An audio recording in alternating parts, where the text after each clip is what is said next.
Throwvember Day 1, talking to you today about indoor shots. Typically, there are going to be 3 indoor shots that you are going to use at your track meets. You're going to have the True Grip, the Soft, and the Super Soft. Now, the True Grip is typically a red shot. It's going to be the smallest diameter. It's going to be a hard shell. It's going to hold its shape even after landing, and you can hear the shot rattling around inside. The Soft is typically a yellow color. It's going to be about 1 or 2 millimeters bigger than the True Grip. It's going to be hard, but more of a tacky rubber shell. It's going to dent and kind of deform when it lands and become more of an egg shape, and that too is also a solid, so you're not going to hear that rattle on the inside. The Super Soft, that's going to be that really mushy orange shot. That's going to be 1 or 2 millimeters bigger than the Soft typically. It is mushy. You can sink your fingers right into it. It is going to develop some flat spots, especially if it sits in an area for quite some time without being moved, and you can also hear it shake when it moves around. Throwvember Day 2. So now that you know about indoor shots, how do you actually hold one of these things? Well, it's pretty simple. You're going to hold it just like you would an outdoor shot. All the same rules apply. It's just that it's a bigger ball, and it can be pretty uncomfortable getting it under your neck. You want all 4 of your fingers under the ball. We don't want to eagle claw it or hold on top of it. And when you put it up against your neck, you want to see the thumb is down.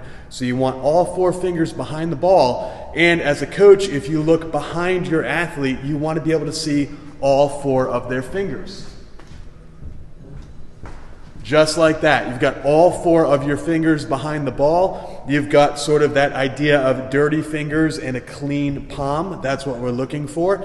And you want to see kind of a nice straight line. We don't want to see the fingers underneath. We don't want to see the fingers up on top like this. All 4 fingers behind the ball, and then you're ready to throw. Throwvember Day 3, let's talk about actually releasing the shot. So we talked about different types of shots on Day 1. We talked about how to hold this thing in your hand, put it up against your neck on Day 2. Let's talk about releasing the shot. When you release the shot, if you are right-handed, you want your fingers to flick out to the right. If you are left-handed, your fingers will flick out to the left. So you actually want a push and a flick at the very end. We're going to talk about this a lot, but I wanted to show you what that looks like. Shot up against the neck, all 4 fingers behind it. We want to start with that blocking arm really tight to the shoulder. We're going to push and flick. Push, boom, flick. Let's see it again. Blocking arm is in, shot behind the neck. We are going to push and flick. Push, flick out to the side. If you can master that, first couple days of practice, you will be set for the rest of the season. Throwvember Day 4, building on what we did yesterday, talking about that flip off the fingers, here's a great drill that I like my athletes to use to really get the idea of the flick. We're going to put the shot in our hand, just like we showed you the other day. Then we're going to put the hand right on top of the ball while it's in our other hand. All we're going to do is we're going to lift the elbow, we're going to push and flick. That push and flick is going to teach our hand, not that it's back spinning. We don't want it to actually spin. We want a push and a flick at the end. Something great you guys can do before every practice or while you're waiting to get in the circle. Throwvember Day 5. Let's talk about grounding. Back in the day, we used to say, squish the bug, kick the bottom, where you would take your feet, you'd squish the bug, and then you would kick the imaginary bottom. Grounding is when you are in the power position. You come out of the glide shot, the rotational shot, the discus, you're in the power position. First thing that happens is your blocking foot is going to turn and go flat to the ground. Okay, we don't want to just drop the foot, and we don't want to turn and keep the heel up. We want to turn the foot and drop the heel. Right-handed throwers, I like to see the foot pointing down the right sector line. Left-handed throwers pointing down the left sector line.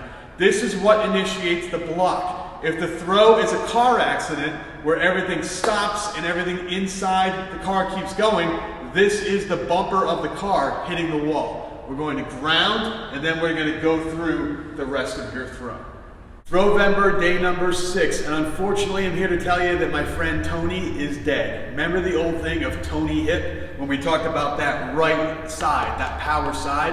After you ground, it's toe, knee, hip. Unfortunately, what happened, a lot of people think that that means all 3 of those work separately, where you do your toe, then the knee, then the hip.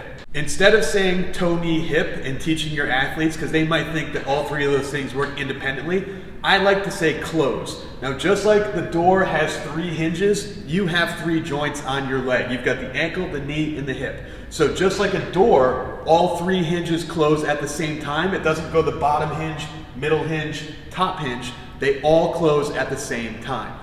We start by grounding, turn and ground that heel, and then we want all 3 joints to close, just like you're slamming a door. So ground and then close that power side.